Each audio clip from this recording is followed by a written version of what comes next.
A palavra de Deus na carta aos Hebreus, dando continuidade à nossa série de exposições no capítulo de número 11 desta carta. Nós estamos no versículo de número 23. Hebreus capítulo de número 11, versículo de número 23. Nós vamos ler, por enquanto, só o 23.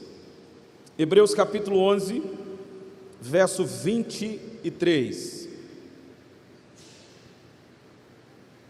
Quem achou, diga amém. Pela fé, Moisés, apenas nascido, foi ocultado por seus pais durante 3 meses, porque viram que a criança era formosa. Também não ficaram amedrontados pelo decreto do rei. Vamos orar mais uma vez. Senhor, nosso Deus, nós bendizemos a Ti, porque estamos felizes diante de tudo que já ouvimos aqui através dos louvores, através das ministrações.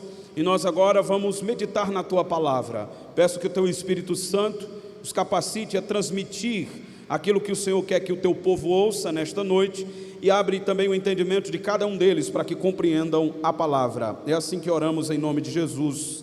Amém. Glória a Deus. Queridos, nós estamos falando a respeito da fé que agrada a Deus. E nós já vimos vários exemplos aqui no capítulo 11, bem como também a definição da palavra fé. E depois que o escritor aos Hebreus, ele nos falou a respeito da fé dos patriarcas, ele agora concentrará a sua exposição falando a respeito da fé de Moisés. Sempre começa com esta expressão, pela fé, e agora ele trata a respeito da fé deste homem de Deus chamado Moisés. Na quinta-feira passada nós falamos sobre a importância de Moisés para o povo de Deus, para o povo judeu e também para nós, os cristãos. Nós falamos da importância dele, pontuando que Moisés era um homem que tinha uma espiritualidade muito profunda com Deus. Era um homem, segundo a Bíblia, que falava com Deus face a face, boca a boca. Então ele desfrutava de uma espiritualidade muito profunda. Mas na vida secular, por assim dizer, Moisés também não era um incapacitado, de forma nenhuma.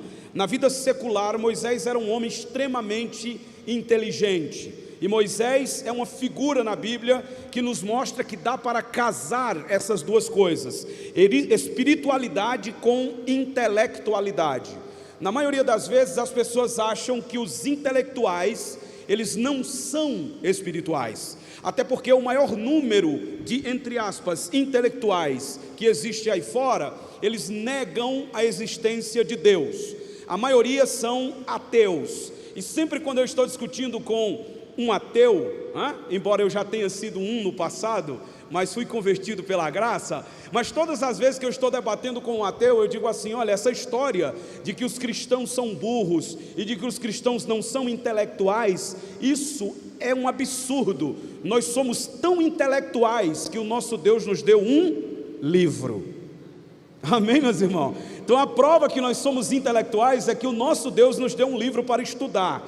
E o livro que Ele nos deu para estudar contém nele a fonte de toda a sabedoria. As perguntas mais complexas, as perguntas mais difíceis, filosoficamente falando, todas as suas respostas são encontradas na Bíblia Sagrada. De onde viemos? Viemos do pó. Por que viemos? Viemos para um propósito estabelecido por Deus. Para que estamos aqui? Para uma missão que Deus determinou. Para onde iremos? Para um céu de glória, onde Ele estará nos esperando. Glória a Deus. Então o livro responde todas as perguntas complexas da filosofia e daqueles que julgam-se intelectuais. Eu quero dizer algo para os irmãos: não existe intelectualidade fora de Deus. Toda intelectualidade fora de Deus é burra. Salmo de número 14, dizem os nécios em seu coração: não existe Deus. Veja que interessante. Aqueles que julgam-se mais intelectuais e negam a existência de Deus são, na realidade, tolos, é o que as Escrituras afirmam. Mas Moisés era este homem que combinava essas duas coisas. Ele era profundo ou profundamente intelectual, mas ele era também profundamente espiritual. Ele falava com Deus face a face, ele desfrutava de uma intimidade com Deus extraordinária, mas nós vimos quinta-feira passada, ele foi formado em todas as ciências do Egito.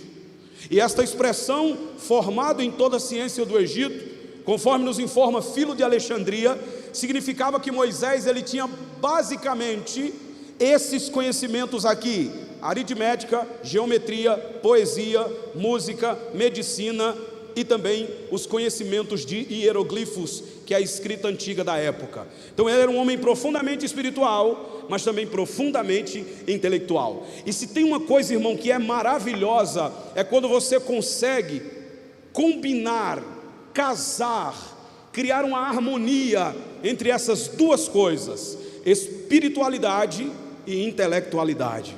A melhor coisa do mundo é ser um intelectual, uma intelectual cheia do Espírito Santo de Deus. Eita, glória a Deus. Aí nós veríamos a diferença nesse mundo aí fora, se nós tivéssemos mais intelectuais cheios da presença de Deus. Mas para dar continuidade à história de Moisés, eu preciso pontuar algo aqui que eu não disse quinta-feira passada por conta do tempo. Moisés viveu, queridos, 120 anos sobre a terra, e a Bíblia Sagrada nos diz que ele morreu em sua plena força. Veja que coisa interessante, ele tinha 120 anos, mas ele morreu, ele partiu em sua plena força. Ele tinha todo vigor. Aquele homem com essa idade subia e descia montes sem se cansar. Eu com 31 anos, irmão, não estou subindo mais nem uma calçada direito, que é morrendo. Mas ele com 120 anos, ele subia monte, ele descia monte. Era um senhor, um velho, cheio de vigor, caminhava no deserto com aquele povo, era cheio da graça de Deus, mas chegou o dia da morte dele e assim ele partiu. Mas ele viveu 120 anos. Quantos anos? 120. Esses 120 anos, eles são divididos na Bíblia em 3 períodos de 40 anos. Por exemplo, Atos capítulo 7, versículo 23, diz que Moisés viveu 40 anos na corte de Faraó. Os irmãos sabem, conhecem a história. Moisés é colocado às margens do rio Nilo, e ao ser colocado à margem do rio Nilo para não ser morto pelo exército de Faraó, que estava matando todas as crianças naquela época, ele é salvo pela providência divina, pela própria filha de Faraó, que o cria dentro da corte do Egito. Então os primeiros 40 anos deste homem é no Egito, é sendo educado no Egito, mas milagrosamente, por um plano soberano de Deus, a filha do Faraó o livra da morte, o tira das águas. Daí o significado do nome Moisés. O nome Moisés significa tirado das águas, que é uma alusão ao local onde ele foi encontrado. Ele é levado para dentro da corte de Faraó, dentro da casa de Faraó. Faraó estava mandando matar todas as crianças e seu exército estava matando todas as crianças, mas aquela menina, a filha de Faraó, ela fica encantada com a beleza do menino ali às margens do Nilo. Ela leva o menino para dentro do palácio e ela começa a cuidar dele, mas ela não tinha leite. A irmã de Moisés estava acompanhando a cena. Olha como Deus trabalha. E de repente, naquele inteirinho dessa história, a menina, irmã de Moisés, diz: a senhora quer criar um menino? Disse: eu vou criar, mas a senhora não tem leite. Mas eu conheço uma mulher que tem leite, se a senhora quiser eu posso trazer ela para amamentá-lo. E a filha de Faraó disse: tudo bem, chame. Quem ela chamou? A mãe de Moisés. Olha como Deus trabalha. Aí a mãe de Moisés entra dentro do Egito para cuidar do próprio filho dela, sem Faraó e a princesa saber. Ela amamenta seu filho, educa seu próprio filho, e a Bíblia diz que a filha de Faraó ainda paga um salário para ela. Porque os homens podem maquinar o mal como quiserem, mas quem está no controle da história é Deus, meus irmãos. Eita, glória a Deus. É por isso que eu não me apavoro, eu não me desespero, porque eu sei em quem tenho crido, e Ele é fiel para guardar o meu depósito, diz a palavra de Deus. E lá ele começa a crescer, mas ele cresce dentro da corte de Faraó, aprendendo as ciências do Egito, formação intelectual. Mas a sua mãe está ali, injetando nele conhecimento bíblico. E é aqui que eu chamo a atenção. Irmãos, não é errado o seu filho, a sua filha estudar, se capacitar, crescer intelectualmente, aprender as ciências que podem fazer dele ou dela um nome nessa sociedade. Agora nós temos que aprender uma coisa: antes de você enviar seu filho para o mundo, você precisa prepará-lo espiritualmente, porque só sobrevive lá quem estiver espiritualmente preparado. Amém, meus irmãos? Amém. Então não há nenhum problema em eles crescerem, serem médicos, psicólogos, engenheiros, advogados, sei lá o que for. Se você estiver injetando Bíblia neles dentro da sua casa, eles jamais se desviarão na universidade, porque maior é o que está em nós do que o que está no mundo. A pedagogia, está aqui a irmã Eliane, a pedagoga sabe disso. A pedagogia, ela divide a educação em pelo menos 2 níveis: a educação primária e a educação secundária. A educação primária é responsabilidade dos pais. Moisés recebe uma educação primária com a mãe e o pai dele aqui. Eu acho lindo isso. Lá no Egito, lá na terra ruim, lá no mundo ruim, mas a mãe e o pai de Moisés estão colocando na mente do menino, grave essa informação que nós vamos precisar dela lá na frente. Ela vai injetando na cabeça do menino, na educação primária, que ocorre dentro da família com os pais, o conhecimento bíblico. Quem é Deus? De onde nós viemos, Moisés? Olha, Moisés, no seu sangue corre o sangue de Abraão. Olha, Moisés, a sua história não começa agora. A nossa história começou lá atrás, Moisés. Nós temos um Deus, Moisés. Nós temos um Deus que fez uma promessa a Abraão, Moisés. Este Deus disse, Moisés, que nós passaríamos por esse momento difícil. E ela vai instruindo ele, injetando Bíblia nele, colocando a palavra de Deus na cabeça dele. E ele está lá no Egito, irmãos. Os pés estão no Egito, o corpo está no Egito, mas nós vamos ver no próprio texto de Hebreus 11, a mente estava saturada com a palavra de Deus. Eita, glória a Deus! Irmão, está aqui a irmã Eliane, a irmã Alba, os irmãos aqui trabalham nessa questão do ensino. Eu estou fazendo agora faculdade de História. A gente vê uma coisa ou outra que é contrária às Escrituras. Às vezes é um ensino enviesado, às vezes é uma coisa estranha, mas a gente olha para tudo aquilo ali e diz: olha, isso aqui eu concordo, isso aqui eu não concordo. Por quê? Porque nós temos a mente de Cristo, meus irmãos. Então não importa o que está sendo dito, o que está sendo ensinado, o que importa é o que eu creio como verdade absoluta, que é a palavra de Deus. Então essa história de não manda não, é porque tem isso, né? Não manda para a faculdade não manda para a escola não manda não sei para onde não, porque se mandar se desvia. Irmão, escola, universidade, faculdade não desvia ninguém, revela os desviados. Amém? Revela os desviados, expõe os desviados, porque o verdadeiro crente, irmão, ele entra dentro de Babilônia, mas Babilônia não entra nele. Eita glória! Daniel entrou ou não entrou em Babilônia? Entrou. Babilônia entrou nele? Não. Entrou lá dentro, foi um dos mais inteligentes. Foi ali, irmãos, um governante de 120 províncias. Enquanto o rei estava ali dizendo alguma coisa para ele fazer que não contrariava a palavra de Deus, ele dizia: eu estou com o senhor. Mas quando o rei disse: não pode mais dobrar-se diante de Deus, não pode mais orar a Deus, aí ele disse: agora eu não estou com o senhor não. Abriu as janelas do quarto, botou o joelho no chão, virou-se para as bandas de Jerusalém e começou a orar a Deus.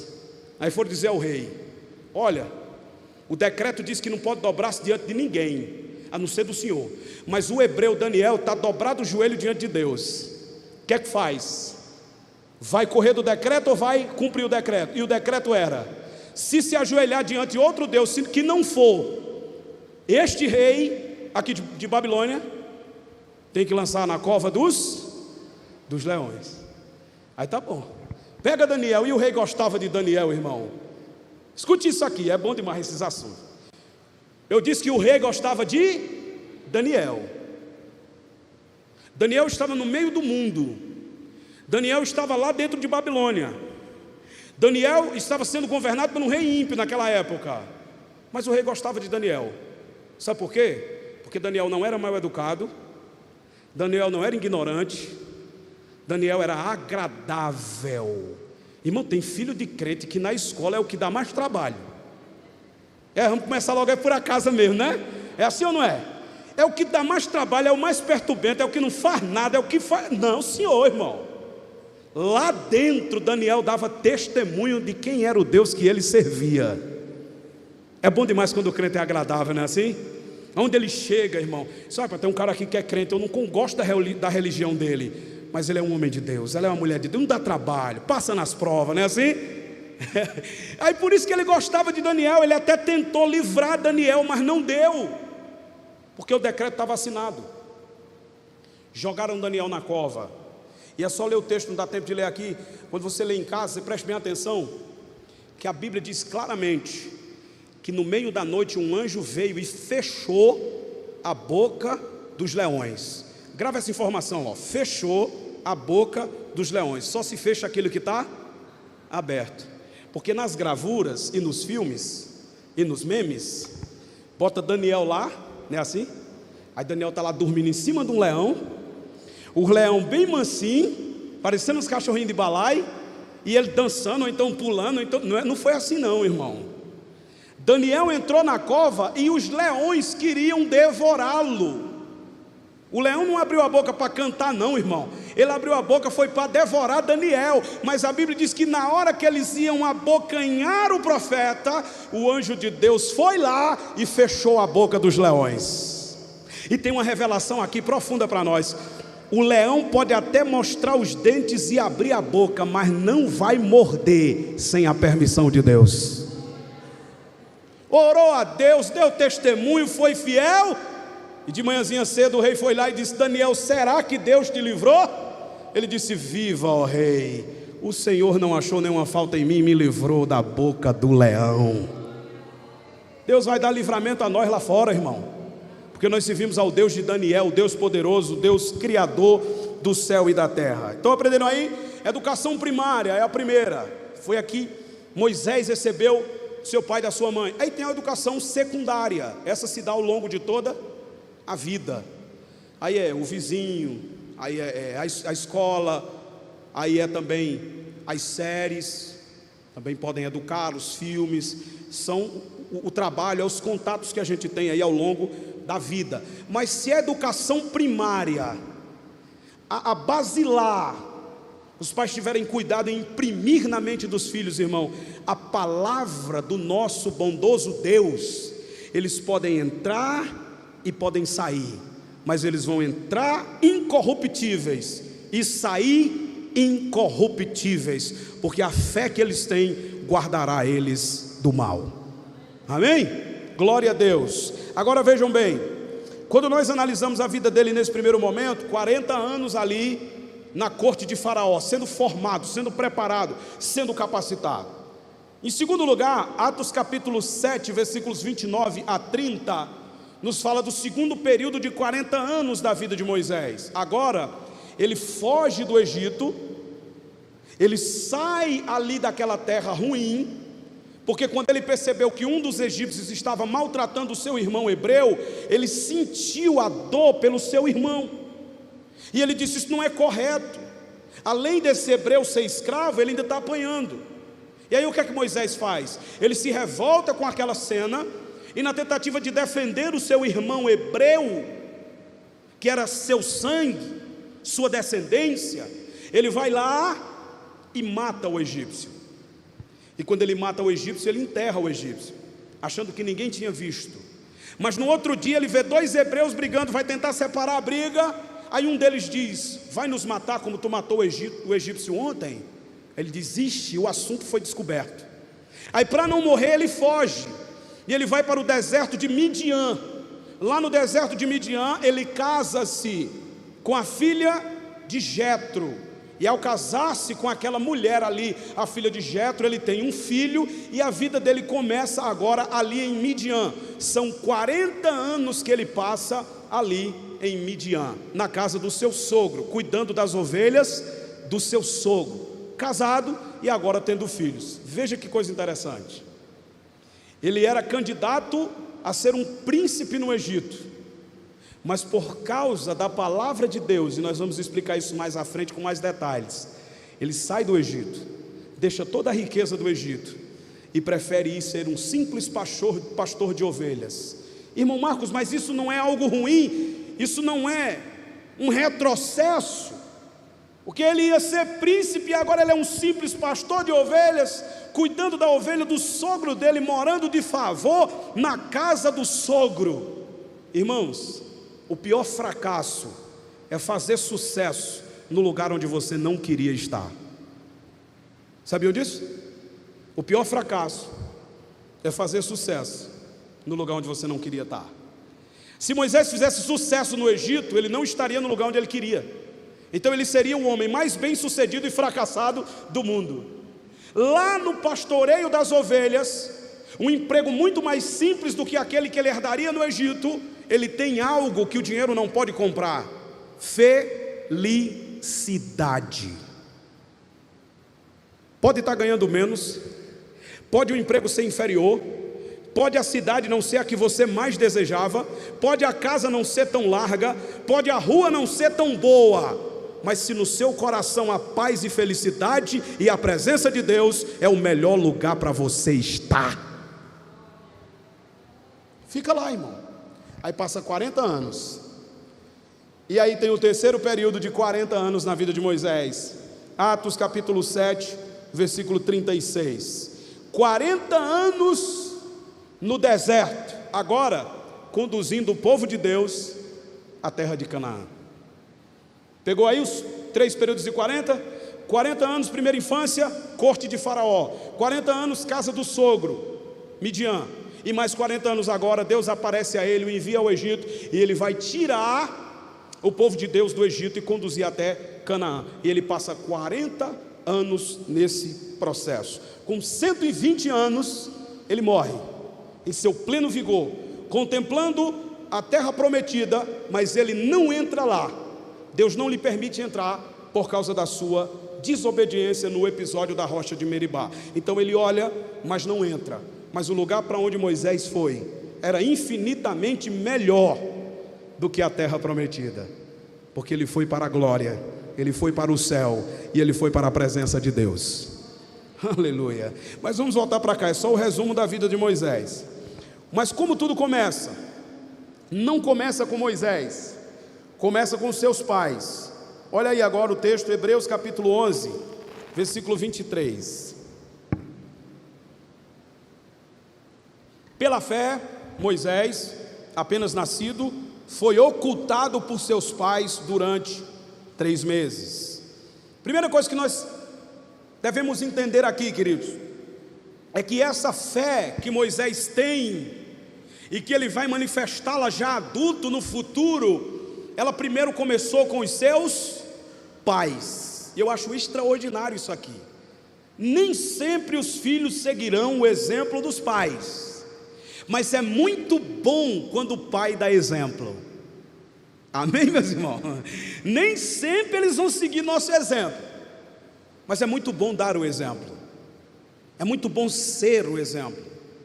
É muito bom, irmão, ser um modelo para os nossos filhos. Porque pelo menos a gente vai ter a consciência tranquila de que se desviou, se afastou, foi embora, mas o exemplo eu dei. Isso é a melhor coisa do mundo. Isso descansa o coração de qualquer pai, de qualquer mãe. Começa com a fé dos pais dele. Olha o que temos aqui.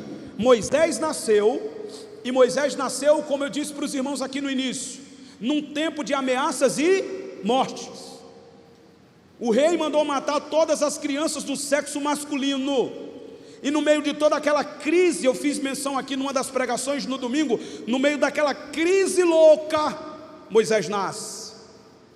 No meio das ameaças e morte, nasce um homem, que será o futuro libertador do povo de Deus.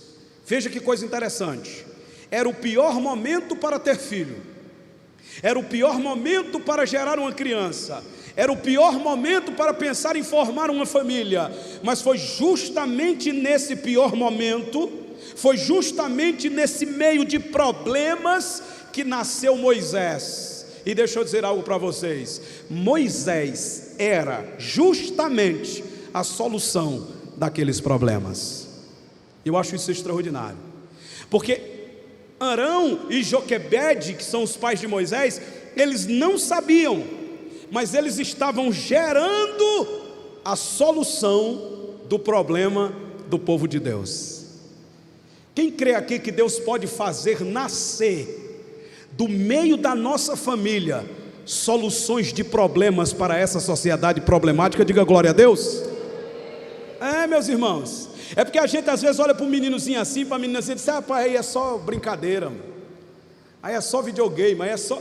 Não, meus irmãos, às vezes a gente pode não dar nada ali, às vezes brincando para lá e para cá com uma bola e tudo, mas há uma missão de Deus sobre a vida desse menino e dessa menina, e ele pode fazer a diferença nesse mundo lá fora pela graça de Deus. Porque o crente, quando ele gera, quando ele imprime a fé no coração dos seus filhos, ele está mandando para a sociedade vasos cheios do Espírito Santo de Deus. Quem olhava para mim no passado, irmãos, que dizia: vixe, meu Deus do céu, isso é o Satanás, isso é o cão, isso aí.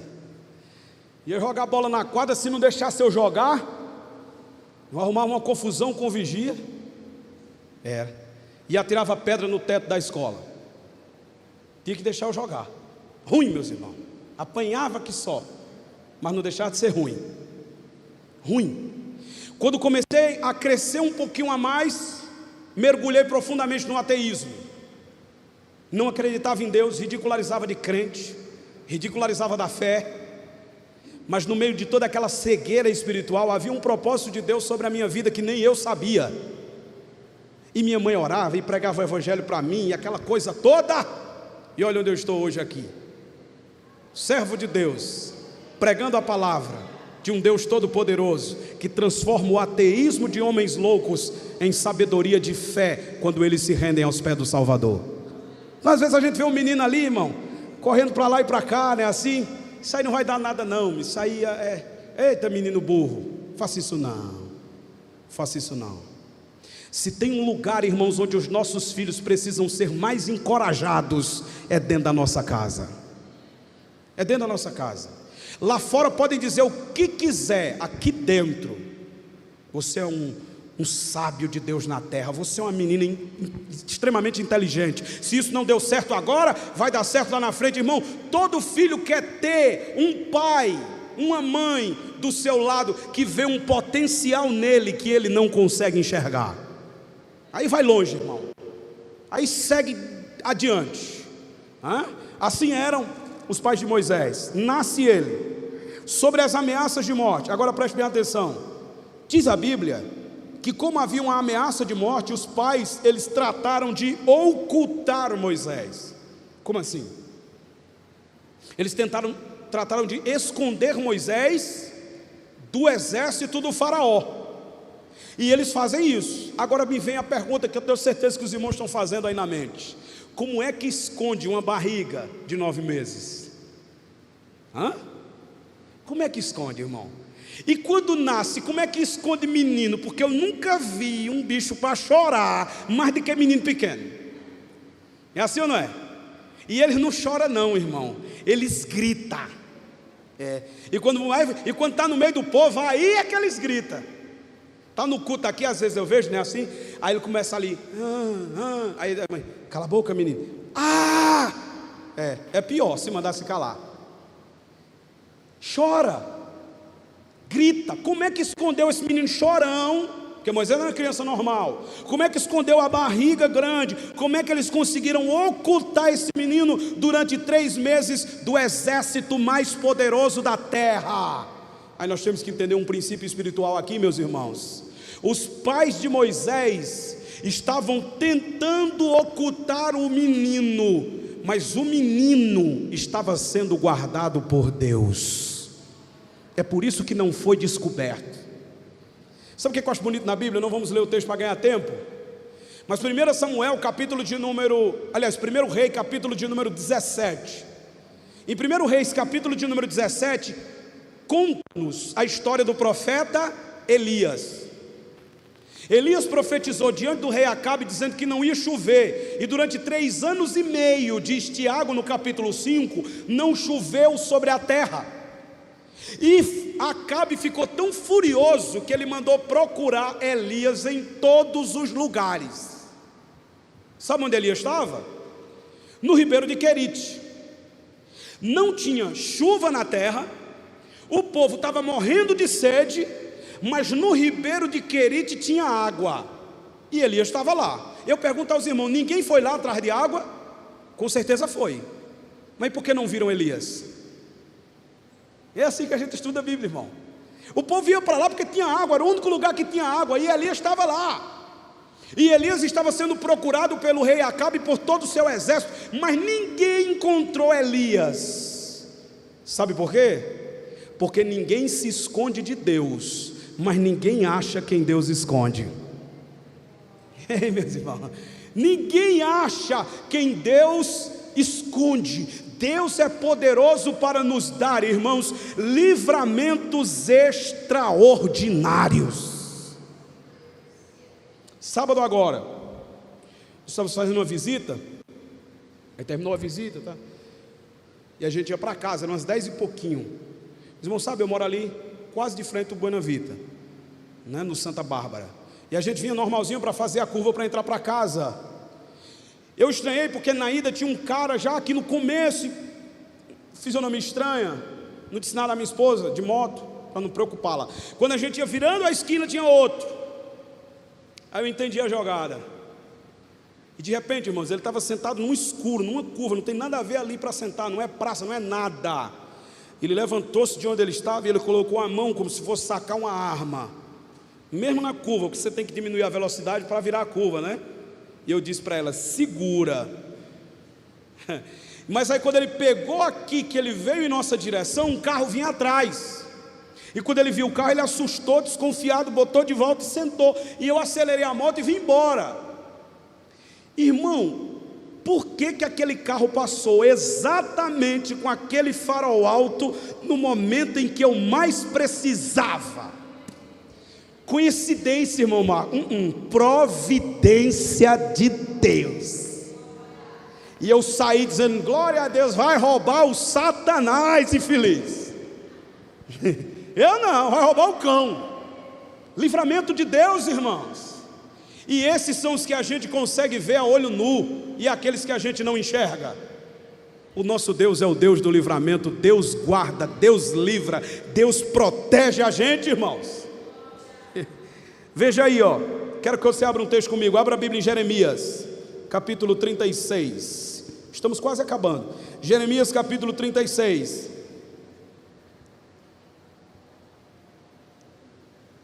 Acabando o tempo, né? Porque o texto não acaba não. A gente nunca consegue concluir. Jeremias capítulo 36, versículo 19. Veja que texto interessante. Jeremias, ele escreve um rolo, um livro, aonde neste livro as palavras dele está exortando o rei ao arrependimento. E o rei não quer se arrepender. E o rei fica com raiva daquele livro que Jeremias escreveu. Olha o versículo 19. Então disseram os príncipes a Baruque: vai, esconde-te tu e Jeremias, e ninguém saiba onde estás. Jeremias escreveu palavras duras, o rei leu, ficou com raiva, jogou o rolo que havia sido escrito por Jeremias no fogo, depois de ter cortado com um canivete, que aquilo que ele não gostava ele jogava fora. Ele não queria receber a palavra de Deus por inteiro, só a parte boa.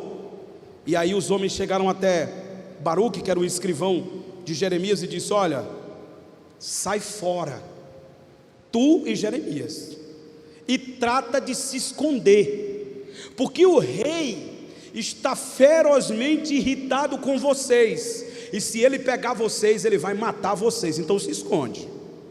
Aí eles foram e se esconderam.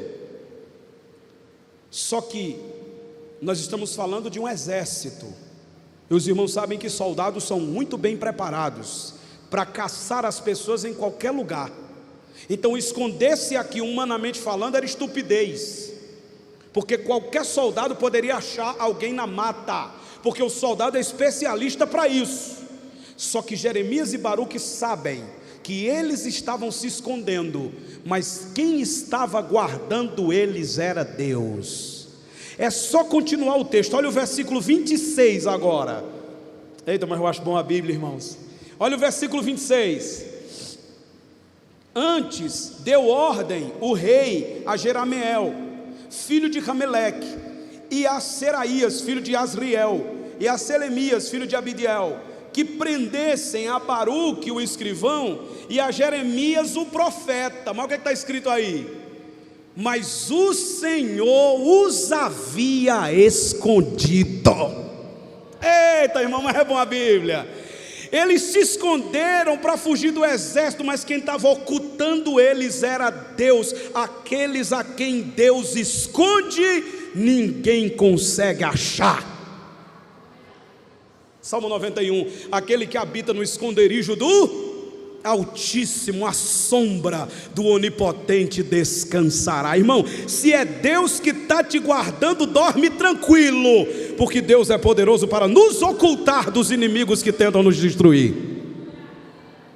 Aleluia, glória a Deus. Até quando foi possível, para a gente concluir essa primeira parte, os pais de Moisés guardaram ele, mas eles entendiam fortemente que eles estavam ocultando o menino dos homens, mas eles sabiam que quem estava guardando o menino era Deus. Eu não vou nem entrar aqui, porque eu só tenho 5 minutos, não vai dar tempo, mas eu quero terminar dizendo essa palavra aos irmãos. Descanse o seu coração, meu irmão, minha irmã, porque se você está orando pelos seus filhos, pregando a palavra aos seus filhos estão poderosamente guardados pelo Deus Todo-Poderoso. Amém? Estão protegidos, estão guardados pela soberania de Deus, e quem está guardado por Deus está no lugar mais seguro do mundo. Irmãos, a presença de Deus é a segurança máxima dos cristãos salvos em Cristo Jesus. Amém? Glória a Deus. Queridos, nós vamos concluir agora. Eu preciso dar uns